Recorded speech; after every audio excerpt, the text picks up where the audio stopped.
আসসালামু আলাইকুম ওরহমতুল্লাহি ওবরাকাতু। কাছের এবং দূরের যারা রয়েছেন আপনারা জানেন মক্কায় আমরা অবস্থান করছি দুইটা গ্রুপ হাজিদেরকে নিয়ে। আমরা এখন তাওয়াফ শেষ করেছি গভীর রাত্রি।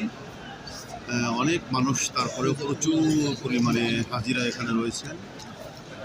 আল্লাহর ঘর বড় নিয়ামত, যাদেরকে আল্লাহ ভাগ্য দিয়েছেন তারা এখানে এই পবিত্র জায়গায় আসতে পারে। আল্লাহ যিনি সকল ব্যক্তিদেরকে এই পবিত্র জায়গায় আসার তৌফিক দেন। অনেক মুসল্লি, অনেক অনেক মাঝি সাহেব আনাচে কানাচে ভরা। আলহামদুলিল্লাহ আলহামদুলিল্লাহ।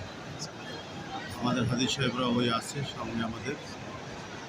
সবাইকে আল্লাহ এখানে যেন নিয়ে আসে, সকল মুমিন মুসলমানকে যেন আল্লাহ কবুল করেন। টাকার দ্বারা, পয়সার দ্বারা এই পবিত্র জায়গায় মানুষ আসতে পারে না। একমাত্র আল্লাহ যাকে ডাকেন সেই ব্যক্তি কেবলমাত্র এখানে মেহমান হয়ে আসতে পারেন। আল্লাহ আমাদেরকে আল্লাহর মেহমান হয়ে এই আল্লাহর ঘরে পবিত্র জায়গায় আসার তৌফিক আল্লাহ আমাদের সকলকে দান করেন। আমিন আমিন। আলহামদুলিল্লাহ।